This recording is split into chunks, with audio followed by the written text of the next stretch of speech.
Hello, welcome back. It's Adrian again, and this is number 2 out of 6. So these short, kind of bite-sized introduction to what project management is and how you can use your time more effectively. And in this second one, we're actually going to talk about what is a project, what's project management, what's change management, and crucially, why that matters to you.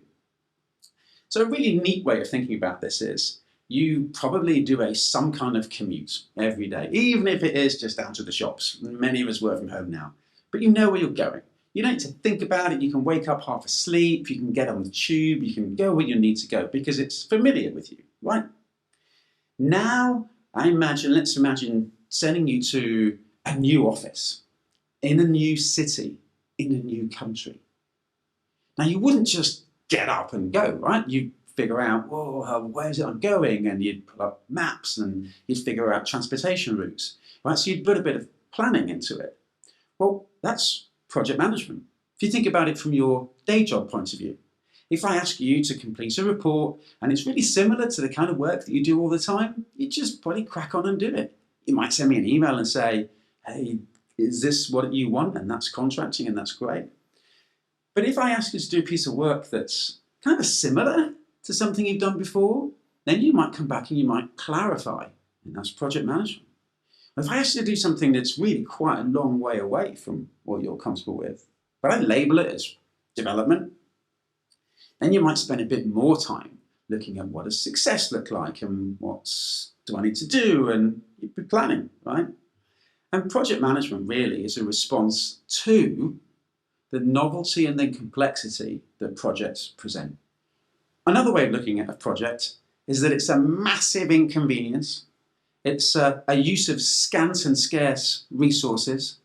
You've got project managers who are always saying, I need to plan more and look at my Gantt chart.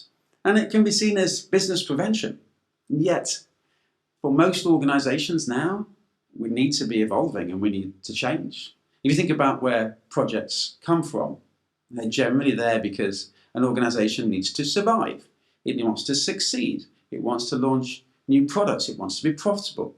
Maybe it's purpose-led. Maybe it's ego-driven.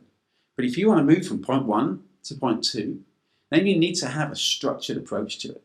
And the last thing that I have to say about projects, and I like to think about this as choice. And project managers talk about constraints, the triple constraints: time, cost, and quality or scope. And so if I say to you, hey, do you want to build something, over there, look out your window, and you can spend as much money as you like, and take as long as you like, and you can put whatever you like there, likelihood is nothing's going to happen very quickly because you don't have to. But then if I start to put constraints in and say, well, whatever you do, can you do it in a year? You've got to get something started, right? And if I say, and you've only got this much money, well, that starts to limit what you can do. And actually kind of needs to fulfill this purpose. You're now constrained. Or, if you like to look at it that way, you've now got some guidance about what it is that you've got to build. And constraints, when we talk about projects being constrained, it's not just time, cost, and quality. You might think about ethics, you might think about regulation, you might think about politics. So there's a lot of different things that constrain what you can do. And so again, because we've got these constraints, you need to start thinking about planning. And that gets us on to project management. So what is project management?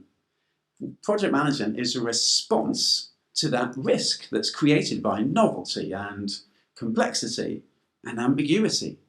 The greater the risk, then the greater the controls that you have to apply. Some of you may have heard of the project life cycle, and the project life cycle really is simply a series of steps. It can be start, middle, and end. It can be ideation, definition, planning, execution, handover, business readiness. It's a series of stages. Now, those stages are put in place to minimize the risk of us charging off, but then getting lost and having to take some steps back and going backwards and forwards. And so it's putting some structure in place. So if project management is a response to that risk and the uncertainty, then why does it matter? Shouldn't we just get on and do things? But I want to take you back to the reason the project started. Generally speaking, we want to get from A to B as quickly as possible with the least amount of fuss possible with the greatest business benefits. And maybe for you, being an accidental or even a professional project manager, you're busy. You're busy, right? You've got loads of stuff that you're doing. And so what I really want to impress on you in this short session is, projects are different to business as usual because they make you stop and think, and you've got a plan. The more that you have to stop and plan, the more project management that you're applying. And because you're busy, that can take loads and loads of time. So what I really want you to think about is the appropriate application of project management and having a really good conversation, a meaningful conversation with the person that's asking you to do this project in the first place. They need to understand that things are going to probably go wrong because we've got all this uncertainty, unless they're going to give you loads of time to plan up front. I've got to be honest with you, that's quite rare because the business just wants to get on with things. And therein lies that tension between speed to market and having a correct and planned approach. I would say don't do a massive document for every project that you need. Most projects need some kind of initiation document, a contract, a charter, but that can be an email. It's an agreement between two parties about what it is that you need to do. So if the ask is simple and the execution is simple, it's simple controls. And the greater the complexity, the greater the novelty, the more controls. But bring people along with you on that journey. I want to leave you with a thought around being a project manager and take you back to that first idea of going to a new city. If I sent you off on a hike that you'd done before, you'd probably crack on and do it. But I really like hiking. A friend and I are just doing the North Downs Way in England, and there's occasions when I need a map because we don't know where we're going.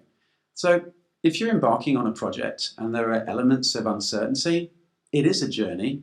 Just don't embark on it without the metaphorical compass or the map.